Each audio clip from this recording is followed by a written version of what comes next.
ہمارا اپنا راج ہے یہاں، لیکن ہم کیوں اس نتیجے پہ پہنچے ہیں کہ ہم سمجھتے ہیں کہ اگر ہمیں اپنی گورنمنٹس بھی قربان کرنی پڑے، اس ملک کے اندر جب تک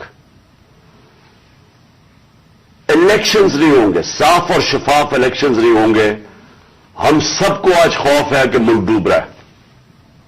میں آپ کو وہ پاکستانی ہوتے ہوئے بتا رہا ہوں جس نے ساری باہر کمائی کی، 20 سال باہر پیسے کمائے، سب کچھ بیچ کے، جو فلیٹ تھا وہ بیچ کے، منی ٹریل دے کے، عدالت میں یہ بتا کے میں نے وہ کدھر سے پیسے لیے، جو بھی میرا آمدنی کدھر تھی، پھر میں نے فلیٹ لیا، پھر وہ بیچا، پھر منی ٹریل، سب کچھ میرا آج جینا بن رہا پاکستان میں۔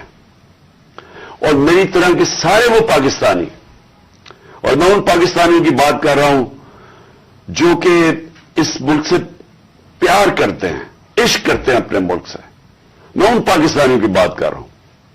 میں ان کی بات نہیں کر رہا جو چوری کر کے اس ملک کا پیسہ باہر بیچتے ہیں، جن کا سب کچھ باہر ہے، بزنسز باہر ہیں، بچے باہر ہیں، بڑے بڑے محلات باہر ہیں، یہاں کے چوری کے پیسے سے بڑے بڑے شاہانہ ان کا زندگی ہے۔ اور میں ان کی بات نہیں کر رہا کیونکہ ان کا اس ملک سے کیا رشتہ ہے، اور میں باقی پاکستانیوں کی بات کر رہا ہوں جو سمجھتے ہیں کہ ہمارا جینا مرنا پاکستان میں ہے۔ اور میں ان پاکستانی میں سے ہوں جس کو پورا موقع تھا کہ 20-25 سال باہر میں نے کرکٹ کھیلتا تھا، میری شادی بھی وہاں کی، میں پاسپورٹ لے سکتا تھا، برطانیہ کا پاسپورٹ لے سکتا تھا، لیکن یہ میرے کبھی ذہن میں یہ چیز نہیں آئی کہ میرا پاکستان کے علاوہ کوئی اور گھر ہے۔ تو میں آج وہ پاکستانی آج بات کر رہا ہے کہ مجھے پہلی دفعہ مجھے خوف آ رہا ہے کہ یہ جو چوروں کا ٹولہ اوپر بٹھایا گیا ہے یہ ملک کو تباہی کی طرف لے کے جا رہا ہے۔ میں آج کوئی پاکستان کے بزنس مین سے پوچھ لیں، کوئی انڈسٹریل سے پوچھ لیں، پاکستان کے کسانوں سے پوچھیں، پاکستان کے مزدور سے پوچھیں، جس کی آج آمدنی اور اس کا جو خرچہ ہے اس میں اب کوئی بیلنس ہی نہیں رہا۔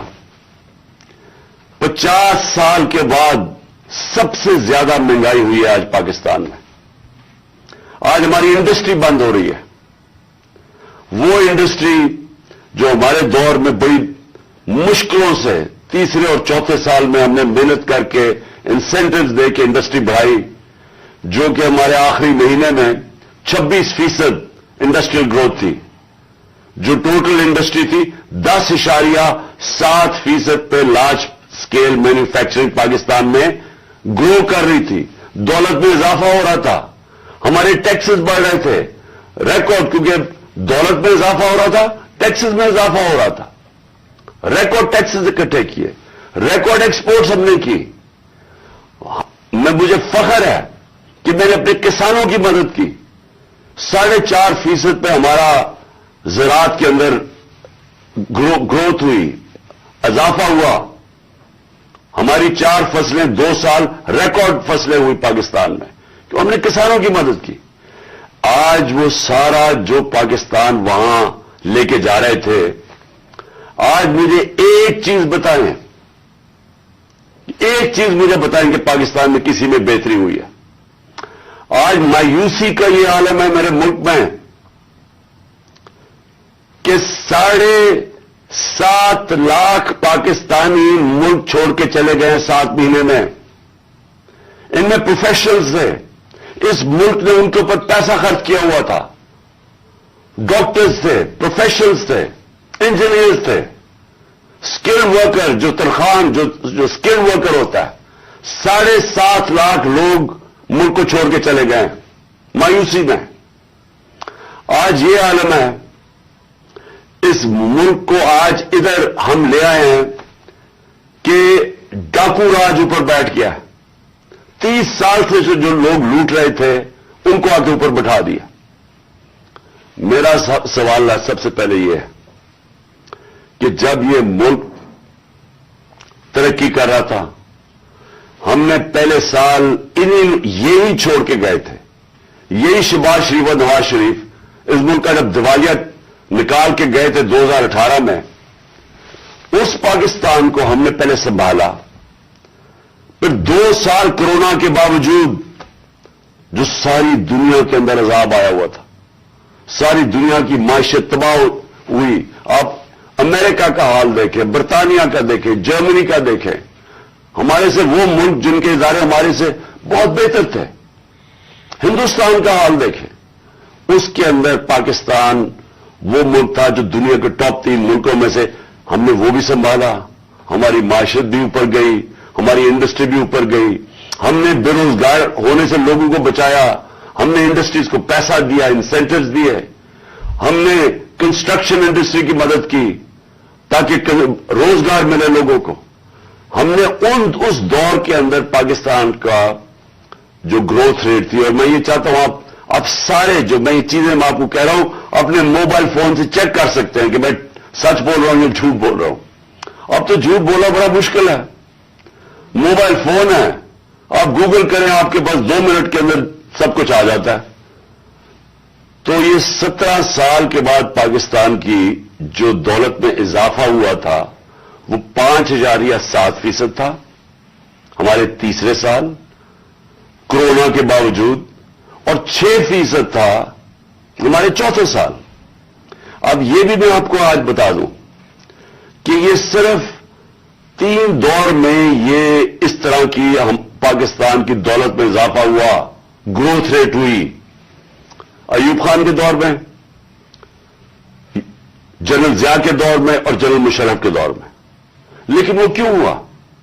کیونکہ ہم تینوں دفعہ ہم امریکہ کی مدد کر رہے تھے. ایک دفعہ ہم افغان جہاد میں شامل تھے جنرل ضیاء کے زمانے میں, پھر وار آن ٹیرر میں شامل تھے جنرل مشرف کے دور میں. ایوب خان کے دور میں ہم کس میں شامل تھے؟ سیٹوں اور سینٹوں میں ان کے ساتھ ملے ہوئے تھے جبکہ کولڈ وار ہو رہی تھی. امریکن ڈالر آ رہے تھے پاکستان میں, تب ان کی یہ گروتھ ریٹ ہوئی تھی. ہم, اور مجھے فخر ہے اس چیز کا کہ اس کے باوجود کہ ہمارے پاس کوئی امریکن ڈالرز نہیں آ رہے تھے, ہم نے اپنی اکانومی کو اٹھایا, اور یہ جو 17 سال کے بعد بہترین ہماری اکانومی اٹھ رہی تھی. تو میرا آج سوال یہ ہے, کون ذمہ دار تھا اس رجیم چینج کا؟ آپ سارے میری آج بات غور سے سنیں. جب آپ کی معیشت بڑھ رہی تھی, کیا وجہ تھی کہ اس گورنمنٹ کو گرا کے اور ان چوروں کے ٹولوں کے اوپر بٹھایا گیا؟ کون اس کا ذمہ دار تھا؟ کون جواب دے گا کہ آج وہ اکانومی جو ہماری اوپر جا رہی تھی اس کی جگہ آج پاکستان کے وہ حالات ہیں جو باہر کی دنیا کہہ رہی ہے؟ بھولیں جو پاکستان کے اندر لوگ کیا کہہ رہے ہیں. جو باہر کی دنیا وہ کہہ رہی ہے کہ پاکستان کو اگر قرضے دیں گے تو وہ قرضے واپس کرنے کا جو ڈیفالٹ ریٹ ہے وہ 100% ہے. جب ہم تھے اقتدار میں تو 5% تھا. تو آج 100% کا مطلب کہ اگر آپ پاکستان کو قرضہ دیں گے تو 100% چانس ہے کہ پاکستان قرضہ واپس نہیں کر سکتا. اس کا مطلب کہ باہر سے نہ کوئی انویسٹمنٹ پاکستان میں آئے گی. ابھی 1 سال کے اندر, چند مہینوں بلکہ 10 مہینوں کے اندر آدھی ہو گئی ہے باہر سے انویسٹمنٹ. پچھلے سال اور اب کے مقابلے میں آدھی ہو گئی ہے. تو باہر سے انویسٹمنٹ بند ہوگی, اس کا مطلب باہر سے ڈالرز آنے بند ہو گئے انویسٹمنٹ میں. ریمیٹنسز جو بیرون ملک پاکستانیوں کی ہم نے مدد کی تھی, انہوں نے ہمارے میں اعتماد شو کیا تھا, ہم نے ان کو انسینٹوز دیے تھے. پاکستان کی تاریخ کی سب سے زیادہ بیرون ملک پاکستانیاں ڈالرز بھیج رہے تھے. اور پھر ایکسپورٹس جو یہ نون لیگ کے دور میں 5 سال بڑھی نہیں, مجھے فخر ہے کہ ہم نے ریکارڈ ایکسپورٹس $33 ارب کی پاکستان میں ایکسپورٹس بڑھائی. اور پھر ہم نے ٹیکس کلیکشن, جو میں ابھی کہہ رہا ہوں کہ آمدنی ہوگی تو لوگوں پہ پیسہ خرچ کیا جائے گا.